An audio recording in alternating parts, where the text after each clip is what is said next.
제가 지금까지 기후정음과 녹색 사기, 그 다음에 기후에 대한 이야기로 쭉 이제 왔어요. 중국의 가면을 벗기다는 제가 왜 썼냐면 녹색 사기를 들어가서 보면 볼수록 결국에 돈의 흐름의 종착지는 중국이라는 걸 알았다고 했잖아요. 그래서 궁금한 거예요. 왜 계속 중국이지? 그래서 봤더니 중국이 자본과 규제와 담론으로 세계를 압박하는 초안전을 그때 알게 됐죠. 그래서 그때부터 초안전을 공부하기 시작했습니다.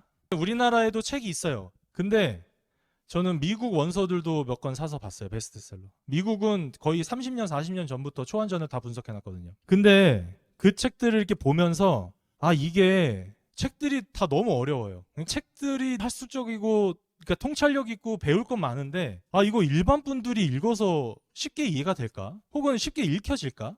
재밌게 읽어야 많은 독자분들이 한 번에 읽을 수 있을 것 같은데 그런 책이 정말 한 권도 없는 거예요. 기후책도 그래서 기후정음을 쓴 거고. 근데 초안전 관련된 책도 그런 책이 한 권도 없는 거예요. 근데 이거는 전 국민이 다 알아야 되고 전 세계인이 알아야 되는 하나의 주제인 것 같은데. 그래서 그런 관점으로 기후정음을 쓰고 나서 이 책도 써야겠다. 사실은 원고는 이미 3년 전에 다 완성이 돼 있었고요. 근데 그거를 계속해서 편집했죠. 기후정음처럼 쉽게 만들어내려고. 그렇게 해서 만들어진 게 지금 현재 저 책입니다. 교묘하게 일상적으로 들어옵니다. 우리가 눈치채지 못하게끔. 아까 전에 말한 ESG의 G처럼. G가 눈치채지 못하게 들어왔다고 했잖아요. 근데 법안이 통과되는 순간부터 막 휘갈기는 무기가 되는 것처럼 이 초안전도 그런 식으로 들어오더라. 이미 노출된 보이지 않는 실체. 그래서 쉬운 언어와 사례 위주로 정리를 했습니다. 여러분, 제가 중국의 가면을 벗기다는 이승만 대통령님의 재팬 인사이드 아웃을 받들어서 제가 쓴 책이고, 근데 이거 표지 디자인 다 제가 한 거거든요. 기후정음도 디자인 다 제가 한 거예요. 물론 디자인을 작업을 해주신 거는 전문가분한테 했는데 어떻게 할까에 대한 아이디어는 다 제가 만든 건데, 요 가면 있죠? 가면 안에 요 중국 이렇게 있죠? 근데 저 가면이 왜 파란색일까요? 이게 지금 라이브니까 제가 말은 하지 않겠으면 파란색인 이유가 있습니다. 자, 여기까지입니다. 트루스 포럼도 지켜줘야 됩니다. 자, 그래서 침공을 위한 한반도의 수상한 연결고리와 우리가 나가야 할 길, 이렇게 크게 4가지 파트로 나눠진 책이고요. 애국 동지분들은 이 내용 거의 다 아십니다. 어떻게 자행되고 있고, 또 요즘에 유튜브에서 워낙에 정말 좋은 컨텐츠들이 많이 나오니까. 근데 저는 정말 이 책이 애국 동지분들 뿐만 아니라 대한민국의 많은 젊은 분들, 청년들, 우리 앞으로 대한민국에 살아갈 우리 국민분들이 많이 읽었으면 하는 게 이걸 알아야 우리가 대응을 하잖아요. 어떤 식인 건지. 그래서 그런 관점으로 책을 많이 좀 주변에 추천해 주셨으면 좋겠고, 정말 감사하게도 이 책이 지금 광화문 교보에서 평대에서 한 번도 안 내려오더라고요. 너무 감사했어요. 그리고 추천사를 이렇게 6분이 써주셨습니다. 이충근 박사님 내일 모레 또 뵙고요. 류석준 교수님은 지난주에 인사드렸고, 최수용 대표님과는 또 엊그저께 또 식사했고, 또 스카이데일리 조정진 대표님, 그 다음에 자교모 김명준 회장님 지금 고문 되셨고, 그 다음에 김웅 대표님, 이렇게 6분이. 자, 그래서 이 뜻을 받들어 쓴 책이고, 출판사 서평은 학자의 과시가 아니라 자유시민의 시선으로 차분하게 경고하는 시의성 있는 문제작이다. 책의 다양한 사례를 다 말씀드리는 것보다는 정말 제가 드리고 싶은 메시지와 이 책의 처음 시작이 굉장히 중요하다고 생각해서 이제 과거로 가겠습니다. 우리 미래와 현재 얘기했잖아요. 이제 과거로 가봅시다. 우리 대한제국 19세기 말에 주변에 청나라와 러시아 제국과 일본 제국이 있었고, 그 당시 전 세계 패권 국가는 어디였어요? 대영 제국이었죠. 그런데 계속 이 러시아 제국이 대영 제국이 막아놓은 이 해상권이 이쪽은 다 막아놨었거든요. 그러니까 하나밖에 없는 거예요. 해상으로 나올 수 있는 루트가 어디? 한반도밖에 없었어요, 길이. 그래서 러시아 제국이 계속해서 대한제국에다가 이제 찌르는 거죠. 야, 열어줘 이러고. 근데 대영 제국이 그거를 감시를 해야 되니까 거문도에 군함을 배치했어요. 자, 여러분, 누군가는 이걸 점령이라고 표현을 하고요. 저는 사실 그냥 우선 군함 배치라고 표현을 했어요. 근데 이게 잘잘못을 지금 이야기하자는 게 아니에요. 누가 잘못됐다 못됐다 얘기하자는 게 아니라 정말 역사적 사실을 이야기해보자는 겁니다. 자, 1885년도부터 2년간 거문도에 대영 제국이 군함을 배치해요. 왜? 러시아 제국이 뭐 이상한 움직임을 보이는 건가 아닌가 감시하려고. 모스크바에서 여기 왔다 갔다 해야 되는데 해상로가 다 막히니까 뭐래요? 시베리아 횡단철도를 착공을 한 거예요. 러시아가 도저히 안 되겠으니까. 블라디보스톡에서 부산까지 원래 다 만들려고 계획은 다 짜놨었거든요. 시베리아 횡단철도가. 근데 이거를 이제 일본 제국 관점에서 봅시다. 러시아가 한반도가 러시아 제국 문 열어주고 만약에 블라디보스톡부터 부산까지 이 시베리아 횡단도가 다 만들어져서 러시아 제국군이 한반도를 점령을 하면 그 다음 타겟이 어디예요? 일본 제국이에요. 일본 제국 입장에선 그거를 막아야 됐던 게 만주벌판까지가 만충지대고요. 일본 입장에서 그 당시에 한반도까지가 전방 방어선이었어요. 군사적으로. 그래서 일본이 한반도까지는 최소한 막아야 된다. 우리가 러시아 제국의 위협으로부터 우리가 방어하려면. 그래서 일본이 청에 요구를 하죠. 한국이 어떤 형태로든 지금 러시아한테 계속 뭔가 여기서 찌르는 거 지금 말을 안 듣는다. 대한제국이. 이거 막아야 되는데. 그래서 일본 제국이 청한테 하는데 청이 그 당시에 우리 한반도에 실질적인 우리나라가 이제 청의 관리를 받는 상태였죠. 그냥 일본군이 여기에서 좀 와서 하게끔 했겠습니까? 안 했겠죠. 안 된다고 거부하니까 대영 제국이 이 상황을 알고 대영 제국이 싸우기는 좀 그렇고 일본 제국에다가 금융과 군함과 기술을 지원을 합니다. 그래서 청일 전쟁이 발생이 된 거죠. 안 된다고 하니까 이때 금융과 군함과 기술 지원과 승리해서 중국의 배상금까지 받은 이 모든 액수가 당시 일본 제국의 1년 GDP의 7배였답니다. 그러니까 이 전쟁 하나로 국가 GDP의 7배를 그냥 돈을 번 거예요. 그러니까 한 방에 어마어마한 돈을 벌었죠. 근데 1896년에 아간 파천이 일어납니다. 저는 이게 굉장히 큰 패착이라고 생각합니다. 그래서 대영 제국이 이거 안 되겠다. 러시아를 여기를 어떻게든 막고 여기를 좀 올라가야겠다 위로. 근데 만주에서 전쟁을 해야 되잖아요. 러시아랑 싸우려면. 근데 그 당시에 해상은 전 세계적으로 패권 국가였는데 만주 육지에서 싸우기는 부담스러웠던 거예요. 영국 입장에서도. 일본을 다시 꼬드깁니다. 그래서 한 번 더 지원을 합니다. 시베리아 철도가 개통되고 바로 러일 전쟁이 일어납니다. 막아야 되니까. 그러고 이겼죠. 그리고 5년 후에 한일 합병이 됩니다. 자, 이게 여러분 누가 잘했다 못했다를 이야기가 하는 게 아니라 저는 이 말씀을 드리고 싶은 거예요. 이때 대한제국은 외교전에 실패였다. 여러 이슈들도 있었지만. 근데 지금 이제 이 150년 전의 상황인가요? 지금 뭐가 됐어요? 패권국은 미국이고 도전국은 중국이에요. 자, 그런 상황에서 지금 우리나라 상황이 굉장히 비슷한데 물론 조금 다르죠. 한미동맹을 통해서 스토리도 있고 역사도 있고. 근데 지금 현 정부가 이 녹색 사기극을 제가 지금 말씀드리면서 그런 문제들이 있다고 했잖아요. 그런 것처럼 지금 똑같은 역사적 패착을 반복할 수 있는 상황이 올 수도 있다라고 저는 생각이 들어서 그렇게 이 책을 시작을 합니다. 그 다음에 두 번째, 이거는 진짜 사실은 많이 모르시더라고요. 저는 아시는 줄 알았는데 이게 이 초안전의 핵심입니다. 해외에 있는 중국인 누구나 언제든 공작원이 될 수 있는 법적 구조가 이미 다 갖춰져 있습니다. 국가정보법, 국가보안법, 반간첩법. 이 세 가지를 이용해서 중국 공산당은 전 세계에 뿌려져 있는 모든 중국인들을 다 간첩으로 지령을 내려서 활동하게끔 압박을 넣을 수 있습니다. 그리고 의무입니다. 모든 국민은 공작의 자산이고요. 법적 의무를 가지고요. 만약에 따르지 않으면 형사처벌 받고요. 그 사람이 외국에 있어도 그 사람의 가족과 재산과 비자와 여권 모든 것을 본토에서 다 압류하거나 억압을 합니다. 그러니까 따를 수밖에 없는 거예요. 그래서 핵심은 모든 중국 국적자와 화교와 조선족과 기업가, 유학생 포함 모두 다 잠재적 간첩이다 라고 기본적으로 우리가 생각을 하고 있어야 됩니다. 근데 내 옆에 같이 공부하는 중국인 친구가 걔는 아니겠지. 내 옆에 같이 일하는 중국인 동료가 그 사람은 아니야. 아닙니다. 그분들의 의도와 상관없이 나라에서 시키면 해야 됩니다. 한편으로는 그분 입장에서는 굉장히 안타깝죠. 그게 지금 법적으로 딱 구조화되어 있다. 그래서 이거를 우리가 알고 대응을 해 나가야 될 것 같습니다. 홍콩이 반환되면서 일국양제 50년 동안 약속을 했지만 결국에 그 자유는 무너졌고 홍콩은 완전히 공산화가 되었죠.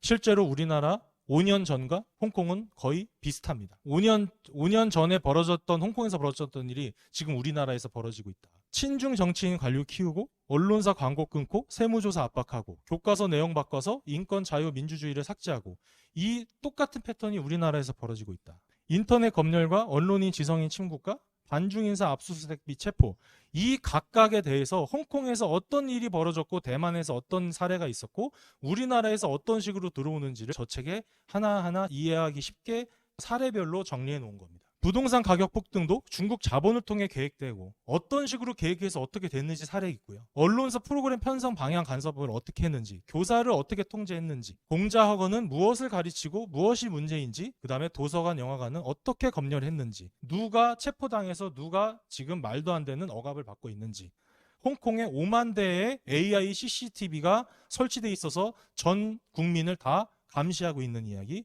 금융과 언론과 교육을 침투해서 들어가는데 국제사회는 외면했었던 이야기까지입니다. 이렇게 2020년에 똑같은 법이 우리나라 작년에 똑같이 발의됐습니다. 대만은 중국 수출 의존도가 너무 높았다. 이것이 큰 문제였다는 이야기. 대만 유학생을 어떤 식으로 포섭했는지, 그 포섭된 유학생이 어떤 행위를 했는지, 마지막으로 전투기와 항공모함으로 공격하진 않아요. 하지만 이걸로 청년들이 군대를 회피하게끔 만들고 국민 전체가 포기하게 만드는 거죠. 이러한 전략을 어떤 식으로 했는지에 대한 이야기입니다.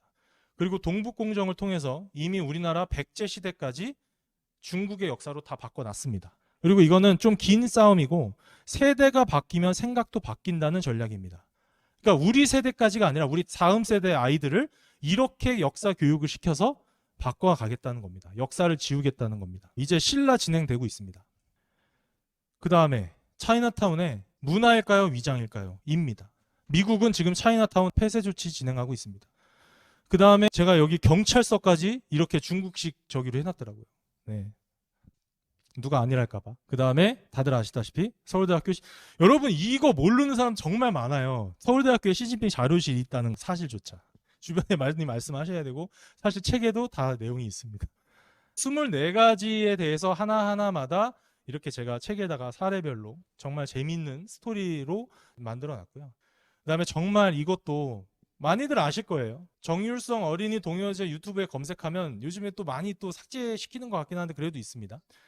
중국 공산당을 찬양하는 노래를 우리 아이들이 부르면서 그게 우리나라 한복판에서 벌어지고 있다는 사실이 정말 개탄스럽습니다.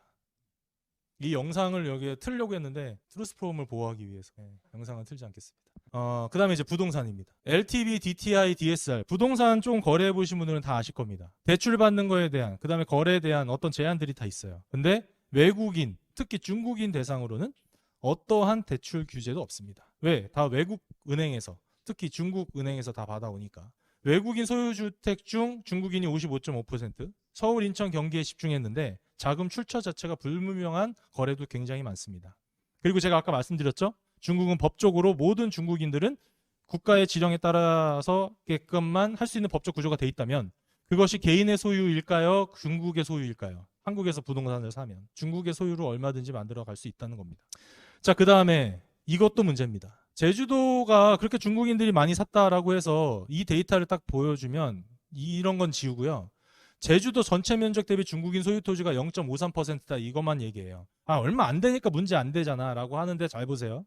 도시 지역이 6.5%고 상업 지역이 0.36%입니다. 제주도 전체 전 면적에 상업 지역의 1.5배 크기만큼을 이미 중국인이 다 사갔습니다. 이게 중요한 겁니다. 여러분 중국인들이 한국 와서 땅 살 때 산을 사겠어요? 아무런 가치 없는 땅을 사겠습니까? 다 상업지역, 도시지역에 있는 땅만 사지 않을까요? 뭐예요? 상업지역을 거의 다 샀다고 봐야 되는 겁니다. 이런 게 중요하다. 이런 데이터를 언론에서는 이런 거 다 지우고 전체 면적이랑 소유 면적만 딱 보여주고 0.53%니까 큰 문제 없다는 식으로 이야기하는 기사들도 있습니다. 그 다음에 세금 문제입니다. 우리나라는 가족을 합산해서 주택자를 정하죠. 다주택자를. 한 가정 안에 한 분이 한 집을 갖고 있고 다른 한 분이 살려고 하면 이제 다주택자가 되는 거예요. 근데 외국인은 가족이라는 개념이 없죠. 우리가 관리하지 않잖아요. 그러니까 각각이 따로따로 다 1주택을 가질 수 있습니다. 그래서 세금을 거의 내지 않습니다. 그리고 우리나라에 일정 기간만 살고 해외 갔다 오면은 세금을 안 내도 됩니다. 그리고 공제는 여러 번 강연하고요. 세율 낮고 여러 채를 사도 한 채 취급을 해서 실제로 과세가 1에서 3%밖에 안 냅니다. 근데 우리나라는 8에서 12%. 이 중과세는 점점 더 커질 겁니다. 이 뭐예요? 규제 없이 쓸어 담게 해주고 알짜배기 골라 담게 해주고 세금 중과세는 다 피하게 해주면서 우리 국민들은 이제 중국인 집에 세입자로 살아가는 세상이 되어가고 있다. 입니다. 그 다음에 이건 다 아실 겁니다. 법관과 검사가 이제는 외국인도 누구나 될 수 있다. 우리나라 국민을 기소하고 처벌하고 재판하는 사람을 외국인이 고용될 수 있게끔, 외국인이 그 권한을 가질 수 있게끔 법이 2017년, 2020년 문재인 정권 때 다 바뀌었습니다. 법치국가에서는 단순한 행정 업무가 아니고요. 국가의 주권 자체인데 이것을 외국인에게 다 열어준 겁니다. 근데 그 외국인이라 하면 누구겠죠? 네. 자, 그리고 외국인 선거 유권자 20만 명 시대. 이번 지선 때 15만 명 정도를 예상합니다. 중국인만. 근데 법적 근거는 다 아실 거예요. 3년 이상만 거주하면 다 선거할 수 있습니다. 투표권을 가져요. 근데 중국은 다 아시겠지만 상호주의 원칙에 위배되죠. 지방선거 자체가 없는데 동국에서도 받지 않는 선거권을 우리나라에서 주고 있습니다. 자, 그래서 시작은 이렇게 될 거라고 저는 예상하는데 중국인 무비자 시작됐죠. 대통령 연임제 하려고 하죠. 의원 내각제로 바꿔서 대선을 폐지할 겁니다. 그리고 지선을 통해서 다 정해지죠. 그 안에서 대통령이 정해질 거고, 그리고 지선은 어떻게 하면 이길 수 있냐? 중국인 400만만 되면 우리나라 국민 투표로는 거의 못 이깁니다. 다 이길 겁니다, 중국인이. 근데 이 400만으로 우리나라 2,700만인데 이 400만으로 어떻게 이기냐? 그 이야기는 이렇게 됩니다. 자, 이번 2022년 지선 결과가 이렇게 됐어요. 5,000표 이게 초접전이었던 지역입니다. 이거 다 국민의힘이 이겼던 지역이에요. 자, 여러분이 만약에 중국인들이 투표할 수 있게끔 전략적으로 짤 수 있다면 경기 안산 지역에 중국인 한 300명 가서 투표하게끔 만들면 이길 수 있지 않을까요? 이런 데이터 다 있잖아요. 충남 당진에 한 600명 보내주고, 강원 원주에 한 1,200명 보내주고, 경기 의왕에 한 1,800명 보내주고, 충북 제천에 한 2,600명 보내주고, 경남 거제에 한 3,000명 보내주면 이 지역, 그 국민의힘이 이겼었던 지역 다 민주당이 가져올 수 있지 않을까요? 저는 이런 전략 다 짜고 있을 거라고 생각합니다. 그 다음에 5,000에서 1만 표 이상 이런 지역에 한 8,000명 보내는 거죠. 이런 지역에 한 12,000명 보내는 거고요. 그 14만 명 가지고. 그 다음에 광역단체장 17명 중에 국힘에서 지난번에 이겼죠. 기초단체장도 이겼어요. 근데 만약에 이 초접전 지역만 제대로 짜서 가도 21개 그냥 다 압승해서 이길 수 있습니다. 중국인 투표 하나만으로. 우리나라는 거의 50대 50이잖아요. 그러니까 투표 차이만큼만 중국인 수로 딱 넣어주면 그 지역구는 다 가져갈 수 있습니다. 이런 식으로 되는데 400만이면 게임 끝난다는 겁니다. 근데 그 400만이 앞으로 3년 후에 다 찰 수 있다라고 예상한다는 겁니다. 전문가들이. 왜? 무비자로 막 몰려 들어오니까. 그래서 무항공항부터 문제가 많은데 그렇습니다. 그 다음에 이제 예산 삭감입니다. 예산 삭감 문제 생각보다 국민들이 모르더라고요. 결국에 개헌 문제와 결부된 내용인데 국군과 안보를 이렇게 다 삭감했어요. 초급 간부수당 예산 삭감, 유도탄, 북한 미사일 막는 무기인데 96% 삭감했습니다. 드론 방어체계 삭감, 정찰 시스템 4,900억 삭감했습니다. 그 다음에 동해 유전 개발 아까 말씀드렸던. 근데 이거 지금 다 막아놨어요. 못하게. 원전 기술 개발 90% 삭감. 요즘에는 조금 이제 돈을 벌어야 되겠으니까 조금씩 열어주는 것 같은데 그것도 면제부입니다. 진짜 열어주는 게 아니라는 거죠. 탄소 중립은 증액했어요. 원전은 삭감했지만 지금은 조금씩 살리려고는 하지만 아까 전에 그런 문제가 있다. 그 다음에 검경 특활비, 감사원 특활비 전액 삭감. 그 다음에 대통령 비서실 전액 삭감. 이러니까 국정이 운영이 됐겠습니까? 2025년부터 이런 문제들을 이제 저 책의 뒤에 한 챕터에 하나하나 설명해 놓았습니다. 근데 국회의원 연봉은 올렸죠. 이런 것도 얘기해 놨습니다. 그 다음에 간첩법 개정을 방해하고 있다는 이야기도 풀어서 설명해 놨고, 원자력 에너지 기술을 버린 자들이라고 해서 그 기후 관련 녹색 사기에 대한 이야기도 한 챕터에 정리를 해 놨습니다. 결국에 중국 공산당으로 들어가는 자금 라인에 크게 세 가지 어젠다입니다. 녹색 카르텔, 마약 카르텔, 백신 카르텔입니다. 근데 백신 요즘 난리죠. 녹색 사기 앞으로 저희가 알릴 거고, 그 다음에 마약 카르텔을 통해서 이 세 가지를 지금 처단하고 있는 겁니다. 에너지 패권. 이렇게 세 가지를 지금 미국 트럼프 행정부가 전 세계를 대상으로 저 중국 공산당의 배후에 있는 그 세력과 싸우고 있는 거다. 근데 여러분, 이 뿌리는 이겁니다. 이걸로 지금 전 인류가 그동안 수백 년간 전쟁과 비극과 있다. 역사적으로 중앙 권력이 무너질 때마다 분열로 귀결됐고, 그럼 이제 우리 앞으로 뭐 해야 되냐? 자, 패권국은 세계 질서를 유지 위해 도전국이 붕괴 이유를 준비를 합니다. 자, 근데 누구와 해야 되냐면 딱 네 가지 항목이 완벽하게 맞아서 떨어져야 돼요. 패권국이 역사적인 얘기를 하는 거예요. 미국이 그렇다는 게 아니라. 자, 지금 현재 체제는 미국 패권국이 자유민주주의 체제니까 그 체제의 최전선 국가일 것 맞아야 돼요. 두 번째, 그 세계 최고 수준의 행정, IT, 산업, 군사 통합 능력을 보유하고 있어야 돼요. 그래야 미국과 도전국이 붕괴됐을 때 거기를 관리할 수 있어요. 세 번째, 그 망가지는 도전국이 붕괴될 때 그 국가의 문화와 언어와 역사에 대한 이해와 관련도가 주변국 중 가장 높을 것. 네 번째가 그 패권국과 동맹이라는 군사 정보 외교 인프라가 완성되어 있어야 돼요. 이 네 가지가 다 되어 있어야 역사적으로 도전국이 붕괴됐을 때 패권국이 함께해서 거기를 같이 관리했다는 겁니다. 자, 그러면 지금 현재 중국 공산당이 만약에 무너지면 그 다음에 이 네 가지에 합당한 국가를 미국은 찾을 거고 그 국가가 누가 돼야 될까? 또 누구와 경쟁해야 됩니다. 우리나라는 역사적으로. 누구예요? 일본과 경쟁해야 돼요. 근데 지금 일본이 조금씩 앞서 나가고 있다. 잘 될 겁니다.